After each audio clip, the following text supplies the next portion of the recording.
Growing a business is kind of tricky right now. Supply chains are squeezed, tariffs and trade policies are dynamic, and cash flow, it's tighter than ever. You need clarity to come out on top. Without it, you risk falling behind. If only you could hop in the DeLorean and see the future, right? Thankfully, there's NetSuite by Oracle. NetSuite has real-time forecasting to help you move ahead with confidence. This is your AI-powered business management suite and the #1 cloud ERP. Trusted by over 42,000 businesses, NetSuite brings accounting, financial management, inventory, and HR all under one roof. It's your single source of truth, giving you the data and control you need to move quickly. And with AI built in, you can automate the busy work and focus on strategy. NetSuite helps you see what's stuck, what it's costing you, and how to pivot fast. If I were running a business with a lot of moving parts, I'd use NetSuite for full control over everything. Tame the chaos with NetSuite. If your revenues are at least in 7 figures, download the free ebook, Navigating Global Trade, 3 Insights for Leaders at netsuite.com/SPI. That's netsuite.com/SPI. You spent months building towards launch day, but when the clock hits 0, your site crashes. Bots swarm, and loyal fans rage on Reddit. That's not good. Fanfare was built to stop that. Fanfare is the drop platform made for high-pressure moments, stampede-proof infrastructure, verified waitlists, and bot filters that actually work. Instead of refunds and rage, you get retention and revenue. And that sounds great to me. Your next launch shouldn't be a gamble. Get Fanfare's 5-step hype drop playbook and learn how to bulletproof your drop at fanfare.io/playbook. Again, that's fanfare.io/playbook. The best marketers in the world did only a few things. They did 1 or 2 things that really moved the needle. And that's what lean marketing is all about. Is how can we do less but get a much bigger result? So how can we do a few things but get a massive impact rather than spread our focus on 1,000 different things and really make no progress on any? So again, it's about simplifying marketing, but it's simplifying marketing implementation. I recently had the pleasure of meeting our guest today when I went to an author's retreat in Nashville. And I remember seeing his book. I didn't know who the author was, but when I finally got to meet him, we just connected immediately. I didn't know that he was actually a fan of the SPI podcast and what we do here. And he is the author of a book called The One-Page Marketing Plan. You might have heard of that. It is and still continues to be a bestseller. It has over 10,000 reviews on Amazon, which is actually quite wild. But he has a new book called Lean Marketing. More leads, more profit, less marketing. And I love that. I'm all about the lean for sure. Lean Learning is my book coming out next year. And I wanted to have Allan come on the show to talk about just his philosophy in business. It very much aligns with mine in doing not the minimal amount of work to just get some results, but rather the most important work, the highest leverage stuff that you can do to move the needle forward. And so if you're a beginner or even if you are an advanced marketer, this is definitely for you. Allan Dib, Allan DIB. And so let's check him out. Here he is. Allan Dib, author of the new book, Lean Marketing, More Leads, More Profit, Less Marketing. Here we go. You're listening to the Smart Passive Income Podcast, a proud member of the Entrepreneur Podcast Network, a show that's all about working hard now so you can sit back and reap the benefits later. And now your host. He believes everyone in the future will have at least one side hustle, Pat Flynn. Allan, welcome to SPI. Thanks for being here, my friend. Hey, Pat, it's a pleasure to be on. I'm honored that you're on. You know, you have written some of the most widely read books that I've seen everywhere. And when I saw and got to meet you in Nashville recently at an author's retreat, I made the connections like, oh, you wrote those books? No shot. Like, they are so good. And I'm excited to dive deeper into those concepts. How did you write such a best-selling book? I mean, for those of you who don't know, The One-Page Marketing Plan, I mean, I'm looking at the Amazon page right now. Allan, it has over 10,000 ratings. That's like top % of books in all of Amazon. Look, I'm very honored with all the people who've read it, all the people who reach out to me, all the people whose lives it's changed. But really, I'm not from a marketing background. I'm not even from a business background. I started my life as a dead broke IT geek. I had an IT business, and I tried to figure out how to get clients in the door. And certainly at the time, there was nothing that I could find that would easily take me from, hey, you know, zero about marketing, which is what I knew, to being able to get a client in the door, which is what I needed. And so, long story short, I spent maybe 10 years trying to really learn and understand marketing. I followed all the people that you probably followed, Pat. I hired consultants. I read every book. I did all the stuff. I went to seminars, all of the things that probably a lot of people in the audience are doing. You know, I got little bits of value from everything. You know, there were an idea I got from here, another idea I got from there. Someone said something that really resonated with me or whatever. And sort of I started putting the pieces over, like I said, over a period of 10 years of trial and error, and mostly error, to be honest. You know, it worked really well. I grew that business. It became a national business. I ended up exiting it for more money than I'd ever seen in my life. So that really started my entrepreneurial journey. And so when it came to consulting and when it came to sharing my knowledge, I wrote the book that I wish I had when I was first learning marketing. And I think that's why it's resonated with a lot of people, because, you know, I've been in the spot where a lot of people are, where they need this book, where they need to understand just the fundamentals, just the basics of marketing. You know, how do we select a niche? How do we get people attracted to what it is, what we're doing? How do we convert them, and so on? So that's kind of the short story. You know, there's a few themes with not just this book, but your newer book, Lean Marketing, which was funny because when we chatted, I was like, oh, well, my upcoming book is Lean Learning, your Lean Marketing, yes, which is great. I think we all need to be leaner in all different kinds of ways. But there's a theme related to your books about not doing the random things, but just doing the things that will work, because we, for whatever reason, are trying too many things. And here's all that you need. Why do you think most of us marketers try all the random things and get so overwhelmed by all the different things that seemingly work for everybody else out there? Yeah. Look, it's very seductive to follow the bright, shiny object, to look at what's the tool that Pat's using to do the podcast editing or whatever, or what's the funnel, or what's the hack, or what's the SEO trick, or whatever. When in reality, one of the quotes that I really think about whenever I'm trying something new, whenever I'm trying to get to the next level with something, is Charlie Munger said, take a simple idea and take it seriously. And so what that means is, if you're trying to get in shape, just do the simple movements. So, for example, if you saw me a few years ago, I was very overweight, I was weak, all of that sort of stuff. Now, over the last 4 years, I've been doing basically 3 simple movements. I've been doing a deadlift, I've been doing a squat, I've been doing bench presses, and now I would probably be, I suspect, somewhere in the top 5% of people who are fit and strong and doing really well, right? So I didn't have to do a lot of crazy stuff to get fit, to get strong, to do all of that sort of thing.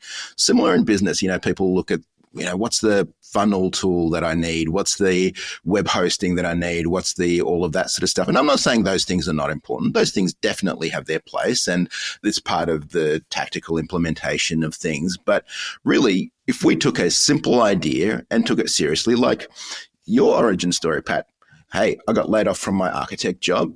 I'm going to help people pass architect exams. That's a simple idea. You took it seriously, and you took it seriously for a long enough time, and you're doing what you're doing now. And so that's really the philosophy that I take with marketing, with everything else, is how can we simplify this? What's the simple idea here? So yes, there is definitely nuance. Yes, we can go into the details and things like that. But really, when it comes to marketing, we need to select a target market. We need to create something that's attractive to them. We need to communicate it in a way that's attractive to them.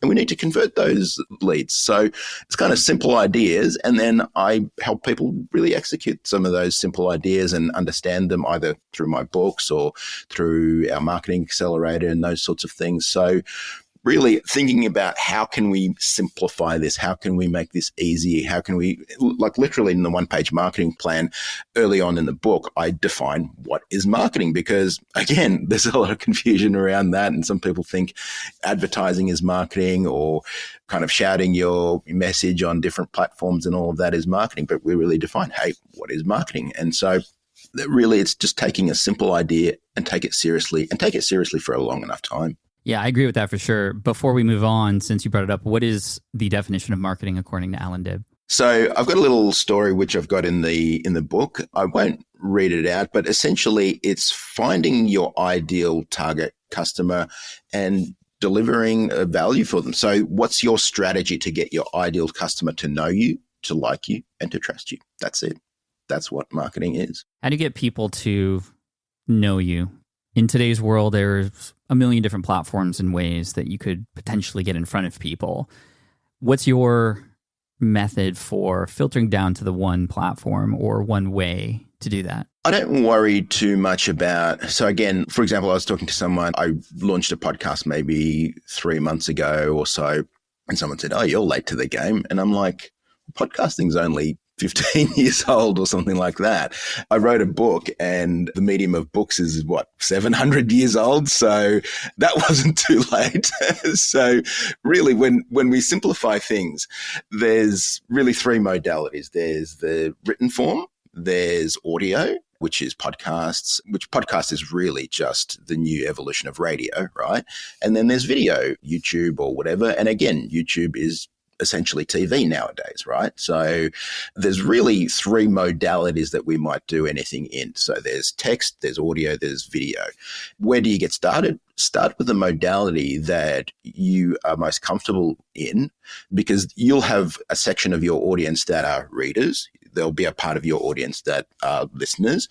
There'll be a part of your audience that like watching and consuming video. So if you enjoy creating video and you know that you could easily do that for the next 5 to 10 years consistently, do that. If, for example, myself, video and audio, it's a harder lift for me. It doesn't mean I shouldn't do it, but for me, writing is my kind of home modality. It's the modality that I love the most. It's something that I know that I can do now and for the next 10 years. And so there's a good section of my audience who are readers. And so I write books, I write LinkedIn posts, I write Twitter threads, all of those sorts of things. That's my core modality. Now, I'm adding other modalities now that I've done very well in that modality. Yes, I'm doing podcasts. Yes, I'm doing videos, all of those sorts of things, but that's not where I started. So basically choose one single platform and start either writing or speaking or being on video and create content for your people. So the first step really in the one-page marketing plan is selecting your target market. So figure out who your people are. So don't worry about the product, don't worry about the problem, don't worry about all of those sorts of things. First of all, figure out who do you want to serve? Who are your people? So for myself, small business entrepreneurs are my people. And mainly it's because I've been there. I know what it's like to be up at 3 a.m. worrying about, am I going to make payroll? Am I going to be in business next month? All of those sorts of things. So I can speak from that with authority and I can speak to that with knowledge. So a lot of times, and I heard this from Rory Vaden, who we hung out with for a couple of days, he said, serve the person that you once were. Right. So that's a really, really powerful position to be in, because you don't have to do a lot of figuring out, what does this person respond to? What's the psychology? All of that sort of thing. You were in that position. You were that person. So it's really, really easy to enter that conversation that's going on in their mind. So I think that's a great starting point, is figure out the modality you want to work in and then figure out who your people are. So start there. Yeah. Shout out to Rory Vaden. He was on the podcast not too long ago, and he had a very, very profound quote, which was, we often hear start with why because of Simon Sinek, and to know why is important. But if you are especially a personal brand or working solo, like knowing your who is really important. You should start with who, because your who is actually, for most people, also your why. Because like you said, it is often a younger version or earlier version of yourself. And like you said, you know how to talk, you know what makes them tick because you were once that person too. I did that with the architecture thing. I was once somebody studying for all those exams, and I remembered how painful it was. So when I got laid off, guess who I thought about? The person I was not too long ago. It made it a lot easier. Picking a platform, picking a modality, great. How do we know what value actually means to those people? I think we often hear that word value thrown around quite often now that it just almost doesn't have meaning anymore. Because what is value? What is valuable for an audience today? Because in the past, when I started in '08, what was once valuable was just the information because nobody had ever shared it before. And I'm writing about this in my book. Back in the day, like I remember when I was a kid, do you remember those Encyclopedia Britannicas that everybody had in their, or not everybody, but if you, Yes. you know, those cost thousands of dollars and it kind of portrayed a level of power because you had knowledge in those books. But now it's not as valuable because everybody just has access to it all of our phones now. So it's not just the information that you're sharing alone that is value. What is actually considered valuable to a target audience that we find who we want to serve today? So there's 4 things that I really think about when I think about value. So you're 100% right. We can't outdo Google and Wikipedia and the internet and all of that for information, right? Almost all the world's information is there. Sometimes it's in an easily accessible and well put together form. Sometimes it's not. And the reason people buy courses and things like that is because, you know, it's a neatly packaged piece of information. Same with books, same with all of those sorts of things. So I've seen some of the criticisms of my book. You know, some of the criticisms are, hey, it's too simple. Hey, this information is all freely available. And those criticisms are 100% valid and 100% right. But it's valuable to put it together in a simple, easy to understand package that's portable that you can give to anyone and say, here, read this. This is how you'll figure out marketing from scratch versus here's 100 different links to different websites and YouTube channels and all of that sort of thing. So coming back to your question, what increases or decreases the value of something that you do? So I think about 4 things. The first is time. Will it help me reduce the amount of time that it takes to figure this thing out or do something or whatever? So a very simple way to add value to anything is just to say, hey, I'll help you do it faster, or I'll do it for you faster, or whatever. That's such a simple thing. So, hey, we can do this in half the time or a third of the time or whatever. That is massively valuable. If a vendor comes to me and says, hey, I'll help you get it done faster, I'm much more happy to pay them more. No problem at all. The second lever is effort. Will this help me do this easier? So can you help me get stronger, fitter, smarter, whatever it is, with less effort? You know, so can you help me essentially eliminate a lot of the trial and error, all of the stuff that would have taken me maybe a lot of time, or maybe I would have done it wrong and had some bad downside happen or whatever. So that's the second lever, is effort. The third is risk. So can you help me do this with less risk? So again, if I'm going to do trial and error or whatever it is, and I'm going to stuff things up and it's going to have a bad downside or whatever, or it's going to take me a long time or whatever else, then that's a problem too. And the fourth lever that I think about is negative side effects. So can you help me get to where I want to go without the negative side effects? So again, I use fitness as an analogy because all of us can understand that, right? So we've all been in a situation where we maybe want to get fitter or get stronger or whatever, right? So can you help me get to my dream body or whatever without getting rid of my favorite foods, right? So that would be a negative side effect. If I never had to touch one of my favorite foods again, that would be a negative side effect. So I kind of want to avoid that. So can you help me do it in less time? Can you help reduce the amount of effort that it takes to do whatever I need to do? Can you reduce the risk, and can you reduce the negative side effects? So there are 4 value levers that I think about, and you can apply those to almost any kind of business, anything that you're doing. You can say, hey, I'm going to help you do it with less time or less effort or less risk or fewer side effects. Damn, that is the best answer to this question I've ever heard. Thank you for that. We're going to clip that one and probably share that out. Thank you for that, Allan. That is wonderful. Running a business means legal questions are inevitable. Is this contract or agreement solid? What can I do if a client won't pay me? Am I set up properly for taxes? Well, rather than trying to navigate all of this on your own or searching endlessly online, imagine having a law firm on your side without the high hourly rates. That's exactly what Legal Shield's small business plans offer. With Legal Shield, entrepreneurs get access to real legal support, contract reviews, collection letters, guidance on business formation, and even help handling IRS audits. Members can book consultations, upload documents through the app, and work with a provider law firm that understands small business laws in your state. You also get proactive help on tax and trademark questions so you can stay ahead of legal risks. And if a client delays payment, Legal Shield can send professional collection letters to help you recover what you're owed, all for a fraction of what traditional attorneys charge. Go to LegalShield.com/SPI or call 833-570-9980 to learn more and get big business legal support without a big business budget. That's LegalShield.com/SPI. While DIY website tools are everywhere, most fall short on design and performance. Hit publish. Framer ships your site worldwide in seconds. No code, no compromises. Framer is a powerful, user-friendly platform that delivers developer-level results without writing a single line of code. Make your designs move and convert with Framer. Framer brings your site to life with powerful animations, dynamic content handling, and a design-first approach that helps your site stand out. Framer is the design-first, no-code website builder that lets anyone ship a production-ready site in minutes. Browse hundreds of pixel-perfect templates or even design something of your own on a totally blank canvas. Add bold animations like appear effects, text effects, scroll and looping animations, and much more in seconds. And it's free to start. The built-in AI handles the heavy lifting of generating starter layouts and can even translate your entire site to any language. On the back end, you'll get responsive breakpoints, built-in hosting, a flexible CMS, and privacy-friendly analytics. Ready to build a site that looks hand-coded without hiring a developer? Launch your site for free at Framer.com and use code SPI to get your first month of pro on the house. That's Framer.com, promo code SPI. Framer.com, promo code SPI. Rules and restrictions may apply.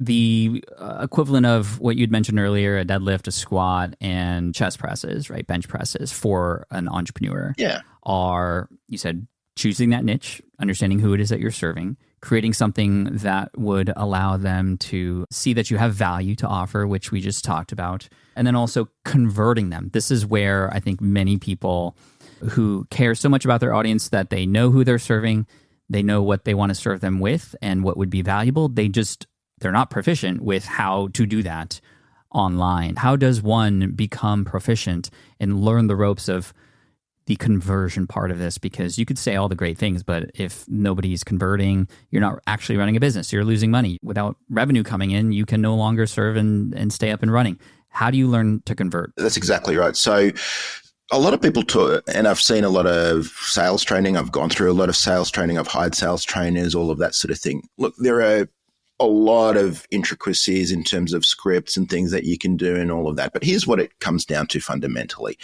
I don't believe that you can convince someone to buy something that they don't want to buy. Or if you can maybe do it in a kind of scammy, pushy way, a way that's not going to make you feel good. It's going to create a lot of refunds. It's going to create all of that sort of stuff. So here's the way that I think and the way that I teach my clients. If you think about it visually, I'm holding up a copy of the one-page marketing plan here, but it's essentially 9 squares.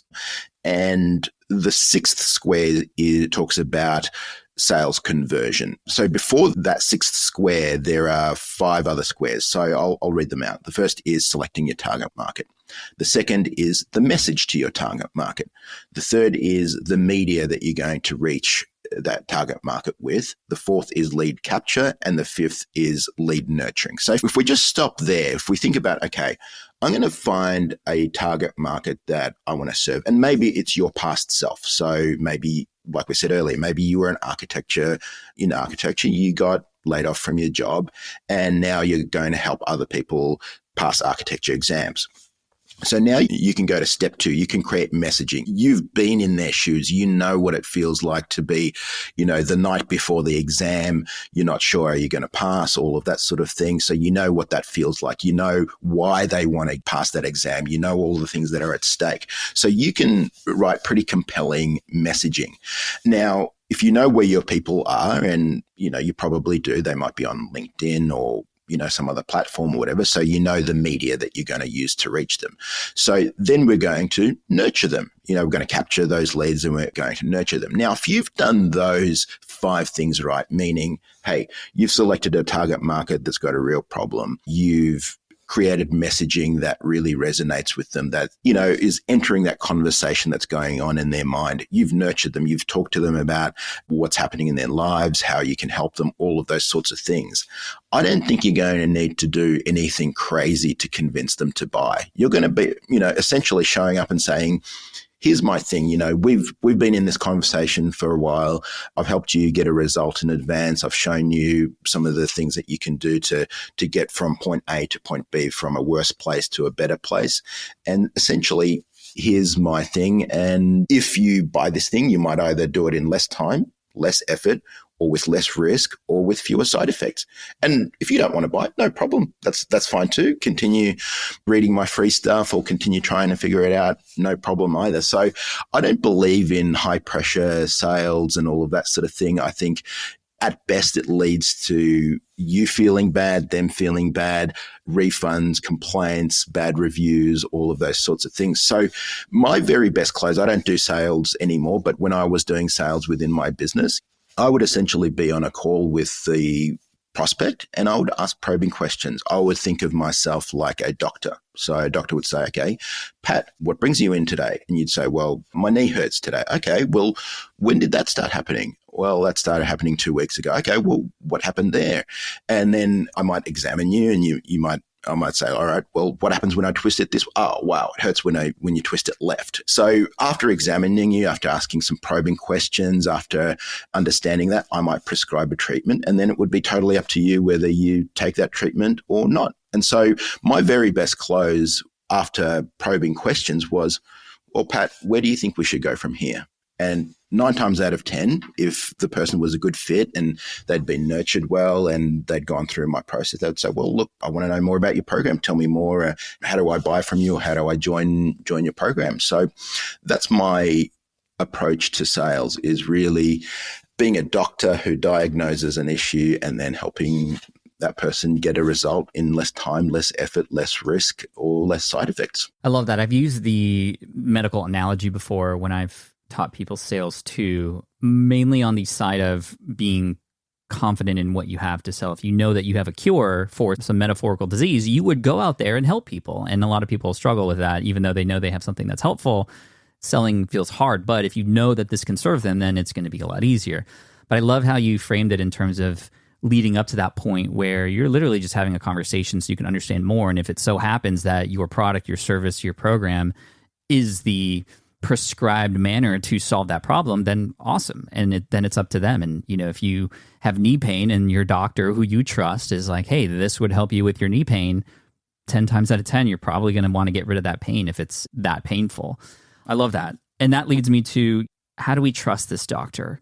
How do we begin to, because I think people default in a way to doubt online, especially when somebody's trying to sell them something. I love how you broke it down to you're trying to help and you're this doctor analogy, because I think a lot of us, especially over the years with movies and things like that, shows there's this glorification of the sales process. It's like aggressive and it's cool to be aggressive, but it feels not great, but it's fun to watch.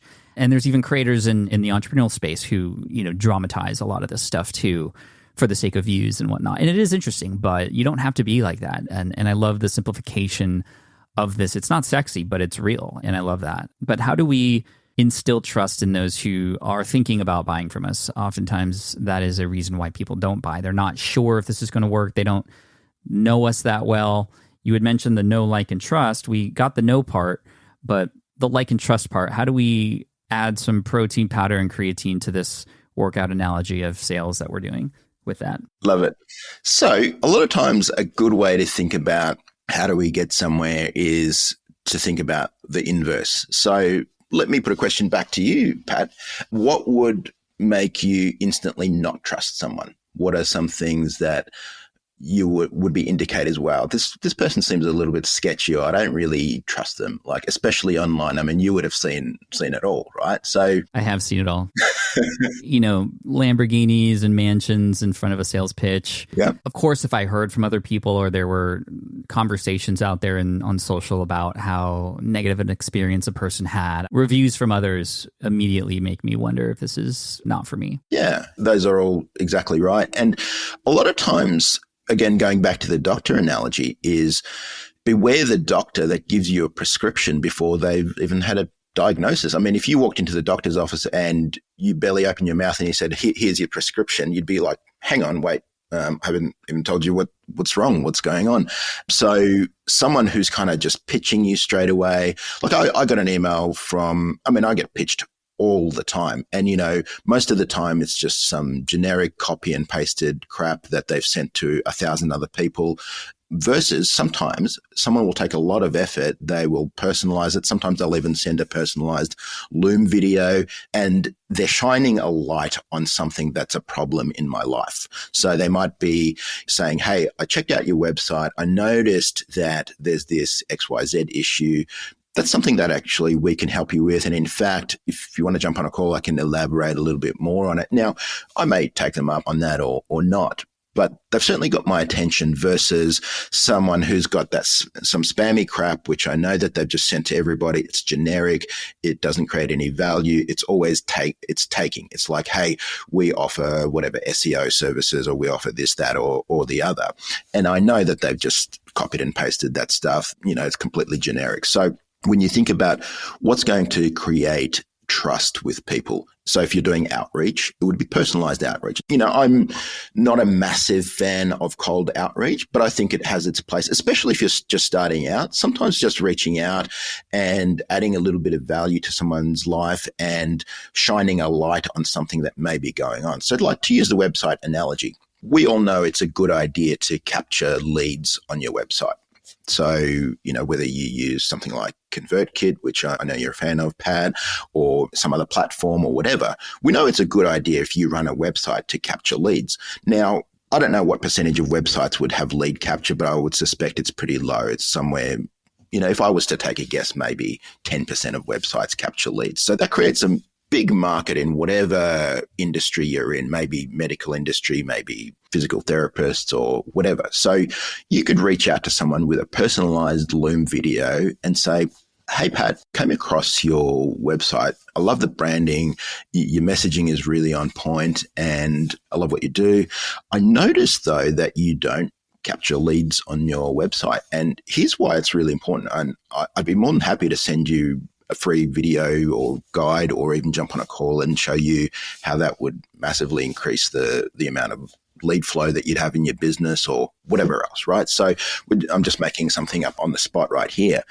But that's far, far different than a generic spammed message that's just sent on LinkedIn or via email or whatever, and you're going to be in the spam inbox with everybody else. So can you make something personalized for someone? Can you make something that's related to what they do so that they can see you're actually adding value rather than taking? So someone who gives rather than someone who just immediately takes and wants to take from you, that's another indicator of trust. So can you be that person? So if we were to kind of switch this to kind of content creation, which is a great way to start to get on the radar of people. There are a few different content creator archetypes. There's the expert, right? There's people like you, Pat, who are an expert who like, hey, this is how you do it. This is how you start a podcast. This is how you build a community. This is how you create a course or whatever else. Then there's people who curate. So I think of them as the curators. So they're like, look, I didn't create this stuff, but here's kind of the best of, and you think of different institutions and media and things like that, like the news is essentially curation, right? So this happened there or that, there's a story about this or that. Museums are an example of curation. So curators add a lot of value. Then there's people who are like interviewers, people who will interview people who are interesting to your target market. So when I think of interviewers, I think about Oprah, Tim Ferriss, or something like that. So they interview interesting people that you might be want to understand. Now, you might say, I'm none of those things. I'm not really a curator. I'm not an expert. I'm not an interviewer. Well, another really good format is an amateur on a journey. You're like, hey, I'm an amateur and I'm going to go on this journey, and you can follow along on that journey. And that is a super interesting content creator archetype. It's really interesting to watch someone's journey on their way to mastery. So especially if you're interested, you're like, and it's very encouraging. It's like, oh, wow, if Pat can do it, well, I can do it too. So there are a few different ways that I think about creating trust and creating content on whatever platform that you think about. I love that, Allan. That last one, Amateur on a Journey, reminds me of a friend of mine. His name is Adam Baker. He once had a website called Man versus Debt. And he was teaching people how to get out of debt. Yeah. But he was not an expert because he was massively in debt. But he was showing people how he was getting out of it while it was happening. And he was showing people how he would sell his crap in his house and how he would help save money on taxes and all this other stuff to help him eventually get out of debt. And he eventually ended up doing that and then selling the website, which was really cool. And all the while building this massive trust. So on the surface, you're like, how would somebody who's trying to get out of debt trust somebody who is also in debt? Well, it's because of the way that they're just like the viewer. It's like, instead of the expert or the person on the podium at a university speaking to you, it's almost like the person next to you who's just a few steps ahead. I will trust that person as well because they're in it with me in a way. So I really love that positioning. And they feel a lot more accessible as well. It's like, oh, wow, it's, he did it or she did it and, I can do it too. And it's very relatable. It's great content. And a lot of people who are really huge now started as that amateur on a journey. I mentioned Tim Ferriss. He was like, here, I'm going to learn how to do all of these skills and you can follow along. Or Mr. Beast, you can go and see Mr. Beast's first few videos where he's shooting it on a webcam. He doesn't know what he's doing to now he's, like literally the biggest YouTuber on the planet. Justin Bieber again uploaded some song on YouTube or whatever. So you can morph from one creator to another type. You can start as the amateur on a journey and you might get mastery and you become the expert or the interviewer or whatever else. Yeah, John Lee Dumas is an example of the interviewer who, by association with those people who he was able to interview, became an expert and, had jumped around some of those categories as well. So that's great. You know who else I don't trust? I don't trust, going back to the medical analogy, the doctor who's telling me how to get better, but he himself is not fit and is smoking. And so it's like, yes, okay, you're saying all this stuff, but you're not doing it yourself. Can you tell me about how to make sure that we are portraying our best selves to our audience and building that personal trust? How personal do we need to be in order to make a connection? Because I think a lot of people are also scared to do that. That's not about me. I don't want to talk about myself. Or they might not think that what they have to share is personal enough, or they feel like they have to be too vulnerable. Maybe they don't want to share everything. How do you balance that? Because I know people connect with other people, and I think that's important. Yeah, look, so I think of what we do as marketers as really, so if you want to be friends with someone or, one-to-one, so you're going to have conversations, you're going to have experiences together, you're going to do all of that. And our mutual friend, Todd Herman, we talked about this, I think, when we got together in Nashville. He talks about imposter syndrome, right? So if you claim to be something that you're not, you're an imposter. And so a lot of people worry about being an imposter and all of that. In my experience, I've found that people who worry about being an imposter usually aren't. Real imposters never worry about imposter syndrome. It's genuine people who usually worry about imposter syndrome. So my simple advice is just be yourself. The best way to become a friend to somebody is just be yourself. And if they like you, great, you connect together. If they don't like you or if your personalities clash or whatever, no problem. We're not here to force anybody to like you or follow you or whatever else. And here's the thing about selecting your target market, which is literally the first step in the marketing process or a marketing strategy, is figuring out who are our people. Now, that implies that there are some people who are not going to be our people. In fact, probably the vast majority of people are not going to be our people. So if we say, look, these are our people, let's say, for example, we want to target architects who are currently studying for their final exam. Now, that excludes a lot of people, and that is totally 100% okay, because if we select our target market, that means we're deselecting a much larger audience. A lot of people are worried about that. They're worried about, well, what if someone doesn't like me? What if we're too polarizing? What if I'm too vulnerable? Whatever. Your people will like what you do. And the amazing thing is, pre-internet, that might have been a problem because you might be in a small town and there's just not that many people. On the internet, there's 6 billion plus people. Guaranteed, no matter how weird you are, what weird niche you're in and all of that sort of thing, there's guaranteed to be thousands of people who are into what you're into, right? I kind of made a little joke on LinkedIn the other day because I came across some people fighting over, they were arguing on Reddit about a fountain pen ink. They were saying, hey, this new version of the ink is not the same as the old version. And I kind of made a bit of a joke saying, I didn't realize there was a fountain pen community. And then all these people came out, including someone on my team going, no, we're in the fountain pen community. I care about whether the slight tinge of purple is different or whatever. So there are communities, no matter how weird or how niche or whatever, that are into what you're into. So there are people online right now arguing about the color purple from a fountain pen ink that made by a particular manufacturer, right? So it's so cool. I mean, you've seen that yourself with your Pokemon community. Again, I know nothing about that or whatever, but I'm certain there's people who argue about it.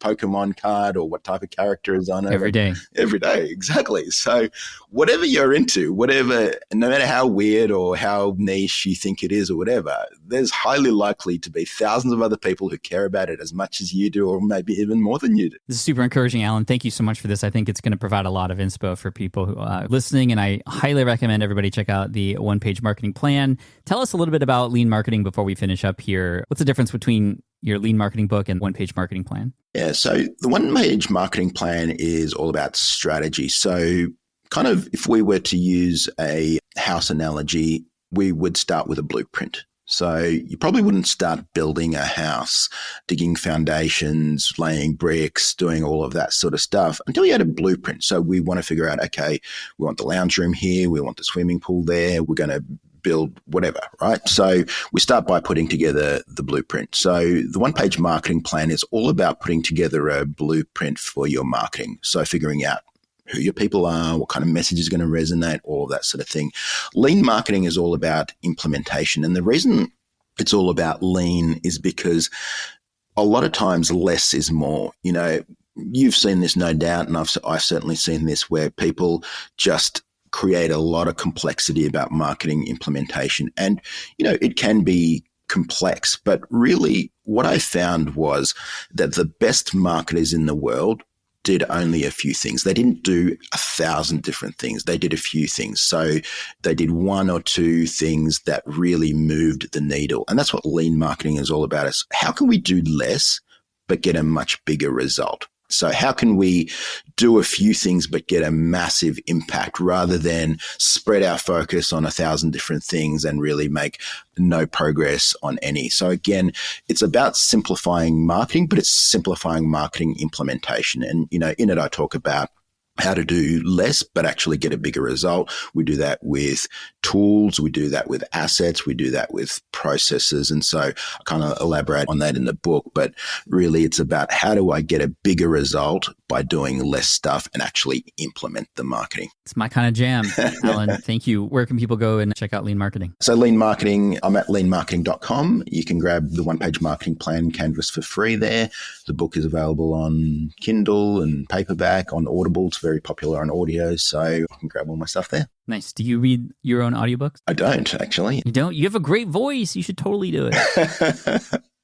I don't know. I feel like there's a reason there's professional voice actors, and if someone's going to listen to something for 6 to 8 hours, they want someone who's professional in it. But I don't know. That might be my insecurity poking out. All right. Your next book, I'm going to try to convince you to read yourself because, you know, this has been such a pleasure. Allan, I appreciate you so much and all that you've done, and the friendship that you and I have together means a lot to me. So thank you so much.